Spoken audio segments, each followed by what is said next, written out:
Anu kula niku rada engkar yen ana wong saleh terus dadi juri MTQ utawa dadi pegawai Kemenak pembina haji terus bangga kula niku naik cara.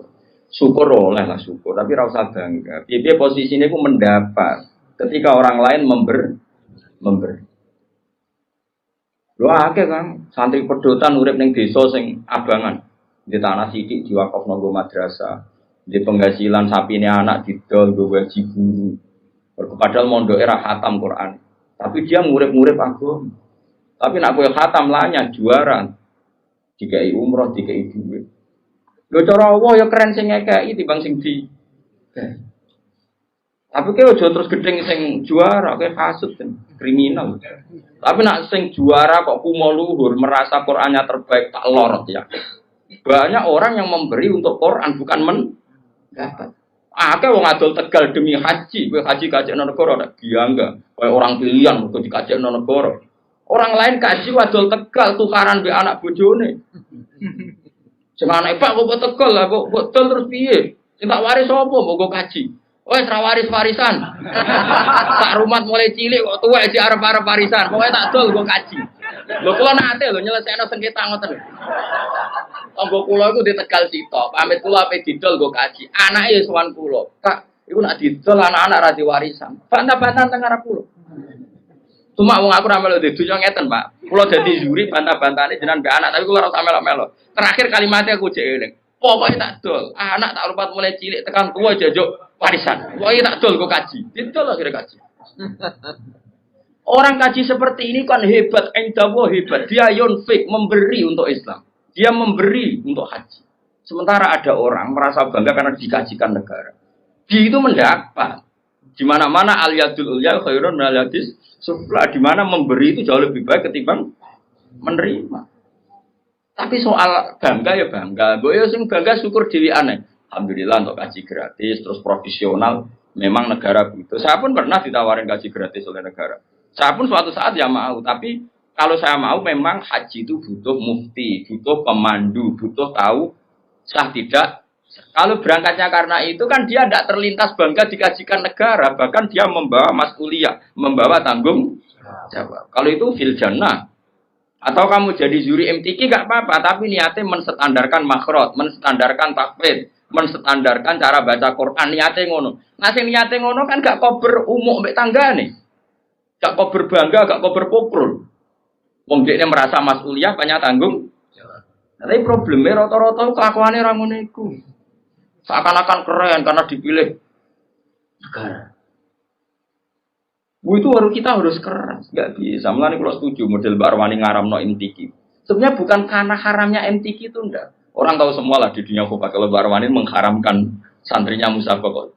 Sebetulnya secara filosofi hukum itu bukan musabakohnya. Saya tahu betul tentang fikih. Saya yakin musabakoh itu halal. Saya tahu betul posisi fikihnya. Saya ulang lagi posisi fikihnya. Tapi mungkin Mbak Arwani yang diinginkan adalah wong hafid itu aja mental entuk, tapi mentalnya itu yang penting. Kalau sekedar musabakohnya sepele loh. Para sepele biar negara sono anggarane kareng ngekeno. Terus prosedur ini ya wes. Tapi tetap baik loh yang musabakah soalnya tetap. Yang jurinya tetap baik. Tapi Mbok Yao mentalnya seperti yang saya jelaskan ini. Orang ini mentalnya Mbok Yao yang seperti saya jelaskan. Jadi saya pikir wong kaji ditunjuk negara. Kalau nggih bolak-balik, kalau niku kiai kan sering ketemu kiai. Gus alhamdulillah Gus tahun ini kalau ditunjuk pemerintahan Rembang, pemerintahan mana untuk haji Gus gratis kalau Bang. Ayo alhamdulillah wae ora usah cerita aku ini. Ya biasa wae. Saya takut, jenengan kowe tak ora seneng. Ya seneng ngono kiai, ngomong liya kaji wadul Tegal seru. Tukaran sih adol Tegal. Oh seru tuh. Wah iku jos tenan. Ora kaji iso nangis, yo nangis dosane nangis. Tegale ya. Kaji ngono kan seru, kok yo nangis dosane yo nangis Tegale. Yo kadang itu teman kan. Jadi donya ilang kan kadang yo. Dadi nangisi loro, nangisi Tegale, mbek nangisi dunyane. Mulane sedonga ya Allah gantilah itu. Ternyata ada ikhlas-ikhlas banget. Kalau nek multajam ya jaluk ya ganti. Tapi ini pelajaran bagi kita. Sementing buatan nyen kula suatu saat dia mau, yakin suatu saat mau. Enggak masalah. Hingga detik ini saya berkali-kali dan ditawani jadi pemandu haji. Tapi hingga detik ini saya tidak mau. Tapi kapan-kapan ya mau, karena saya ada anti negara.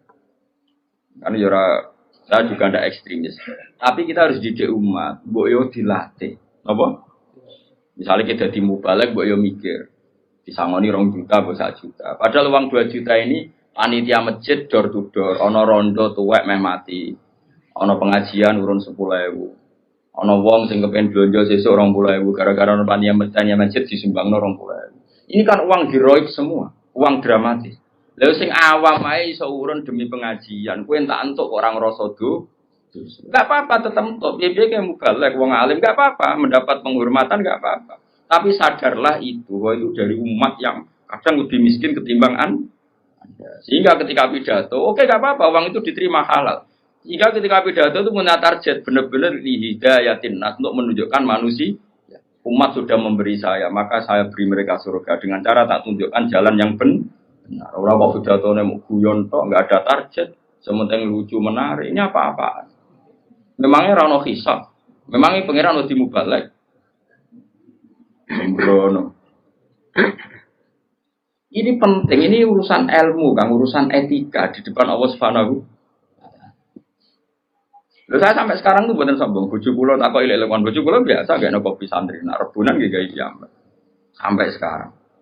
Ya karena tak kandhani, Dek, banyak orang itu yang memberi agama, nggo gula kopi ning kiai. Kita wis dicucuk kadang salami template. Makanya saya belajar terus untuk memberi mereka yang terbaik.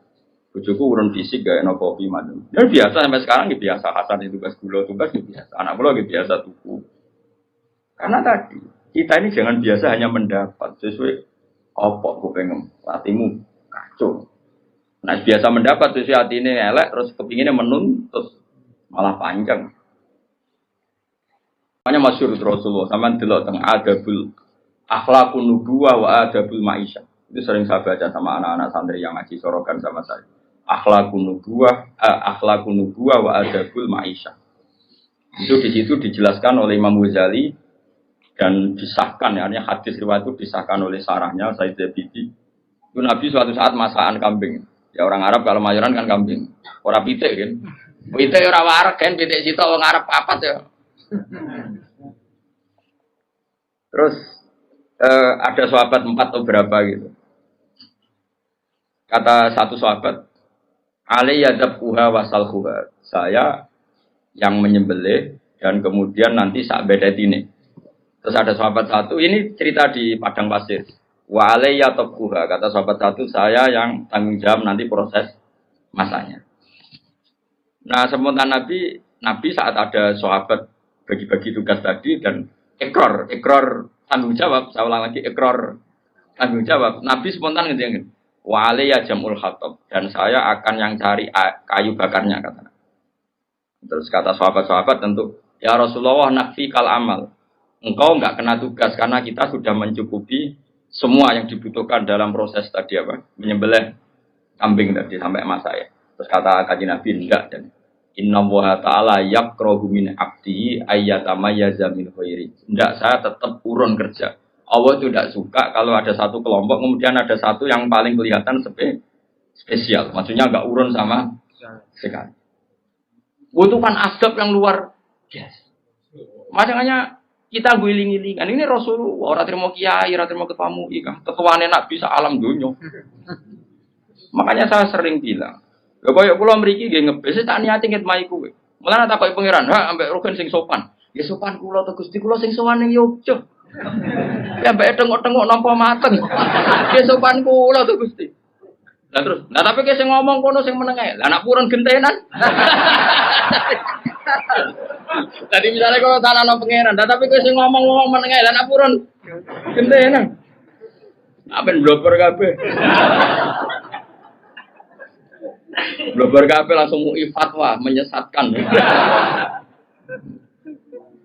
Apa sing dadi file maful tangisan iki kok. Mestinya aku maful udah di file gitu. Tapi orang itu harus ada sisi sopannya. Makanya saya tuh sering sekali. Ini bukan urusan sombong, itu hadis bin Imam. Saya masih ingat betul. Ini cerita ya, supaya sampean tahu. Ini babanya Mbak Lukman juga mbak saya. Itu dulu itu jeding itu kan Ngerti tau kayak jeding dhisik kan enggak ada sanyu. Biasanya orang dulu sumur kan ning jaba, paham ya? Sumur ning jaba, jedinge ning jero tapi ana bolongan nggo ngisi napa? Banyu. Itu dulu Kiai Hajan namanya Kiai Nawawi. Itu tiap jam 2 malam. Itu ngisi jedinge santri sak kajen. Padahal pondok kajen itu ada 20. Saking kepingine wong kok amen dihormati. Jadi nak rino kan kewenangan santri tentu tidak boleh. Tentu tidak. Terus ibunya Mbah Mun, mbahnya Mbah Mun termasuk mbahnya Mbah Lukman itu. Itu tiap malam itu bikin jajan kanggo santri. Tiap bodoh gini takjil. Ibu saya seperti itu sampai sekarang ibu saya itu mesti ikut goreng kalau ada takjil untuk santri sampai sekarang. Terus ditiru istri saya. Mergo pikirannya angger diwangi santri ya tetep ngewangi apa aja mesti karena tadi. Ben tahu ngitmai santri artinya apa? Ngitmai. Kalau dalam bahasa pondok tuh ngitmai. Ada cerita yang lebih mengharukan daripada itu. Mungkin saya baru saya buka sekarang. Yang cerita itu Gus Solah anaknya Gus Wakil, kerannya Gus Wakil. Mbah Hashim sampai barokah begitu di antara sebabnya itu begini. Dulu itu kan beliau itu ya umumnya orang ya pernah santri, gurunya banyak. Karena orang ya pasti pernah bodoh. Cuma Mbah Hashim bisa ngakhiri bodoh ini. Jadi ya saya kira ada yang bodoh kan, tapi reso ngakhiri bodoh ini. Soalnya ada kancaku nih. Kancaku melarat jadi kiai dikandani Mbah Mun. Cuma melarat gak apa-apa di saya melarat. Santri dia kurang ajar. Jenengan saged ngakhiri, Mbah. Jadi cerita podo melarati podo, tapi jenengan kan saged ngakhiri. Lah kula iki saged podo. Santri kurang ajar. Mulane kula saiki jarang cerita. Kula lah yen tau melarat, tapi kuwatir dikonokno santriku. Jenengan saged ngakhiri. Mergo akeh wong sing ra iso. Berarti cocok lah ya. Sampai melarat terus akrab lah nganti. Singkat cerita karena Mbah Hashim itu ya umumnya orang pernah ngaji ya.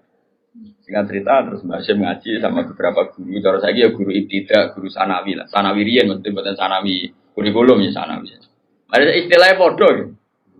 Negara gawe istilah nang numpang sanawiyah aliyah. Padahal dhisik sedurunge ana negara gawe istilah ning mak pondok iku misale nak alfiyah awal sanawi, nak alfiyah tinggi iku aliyah. Padahal aliyah dhisik tamat aliyah iso maca Fathul Muin. Aliyah kurikulum salatan. Tetapi istilahnya podo. Iya betul.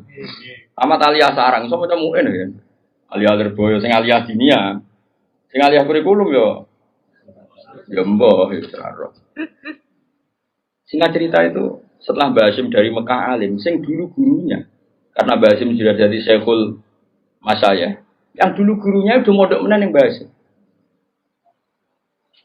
Ngaji. Oh itu mungkin kalau zaman dulu, sekarang saja mungkin. Saya tidak sombong lah. Dulu sebagian guru-guru saya zaman saya masih sipir ibtidah, sekarang yang ngaji saya itu kan kalau di dunia kiai kan biasa. Ya saya tetap hormat karena itu guru saya, mereka hormat saya karena saya putranya bapak. Ya kan mesti kan jenis kula yen ati cilik mesti nanti diulang ustaz-ustaz napa? Pondok. Setelah saya alim ustaz-ustaz itu ngaji saya. Ya kan ya normal saja ya saling menghormati kula nggih nyucup, mereka ya nyucup saya. Ya itu kan biasa kalau di adat pondok kan biasa saling menghormati. Itu Mbah Hashim. Singkat cerita ini ketika mondok di Mbah Hashim itu setelah sekian bulan itu gurunya do kaget. Ini yang cerita Gus Solah. Gurunya tuh kaget karena tiap pakaian numpuk. Di sini kan saya naik nangger pakaian rusak ada kok umur pakaian rusak ada kok. Nah saya kan wong engke duwe bak pakaian kotor nang kamar masing-masing. Narian kan mboten. Angger ditakok sumur to bagus ditakok napa? Itu Mbak Hashim dicuci. Kalau jam 2 malam sama Mbak Hashim dicuci yang pakainya guru-guru. Dicuci, disetrika terus dikembalikan. Itu berbulan-bulan. Sesuai guru-guru itu sempat do GR mereka. Wis piye awak dhewe rene wis kiai. Nah menawa santrine karena mereka wis kiai dadi sempat GR. GR ku gede rumangsa. Piye-piye kene yo kiai, paling yo santri-santri sing kepengin khidmah. Jadi sempat gak dilacak mergo GR. Yo GR mergo dekne kiai pasti ya santrinya. Tapi mosok iso. Biasanya santri ora pangerten. Akhirnya diteliti. Diinceng ternyata siapa? Mbah Hashim yang sekarang gurunya mereka. Nangis gini. Ya Allah, ya Allah Gus Angdan Gus Hashim Mbak Asari dhisik wong alim. Hashim Asari. Mbak Asari itu yang Demak, tapi Demak sing mepet pro dadi ngroko mriki. Dia turunan tiyang mriki tiyang Jogja. Turunan Mbak ya pokoke mriki Turunan Bandur Mbak Sinten Pangeran Benowo gitu yang Jogja, tapi Jogja palsu, yang bisa wong Demak ngurang ke GR. Maksudnya Jogja yang alim-alim itu bisa yo turunan ke Pantura, mereka tetap tua Pantura, gak oleh GR. Ngomong Islam anane ning Pantura se wali-wali ning. Tapi kadang ya ono sing moro Yogya, Sera Putu nih. Baliknya ning Jombang macam-macam. Memuan. Ya ogo sampun ngoten. Basim menjelaskan tadi. Kulo niku isin jenengan ngaji teng kulo, jenengan niku guru. Dan kulo boten beban kalian pangeran, kulo kepengin main jenengan. Menyucikan pakaiannya. Coba. Jadi orang dulu sampai seperti itu lah. Kita enggak, kita ini sudah kacau. Buangga utusan Kemenak, buangga utusan kabupaten, buangga pol. Kumolu. Ini apa-apaan? Islam mau bawa kamu bawa kemana?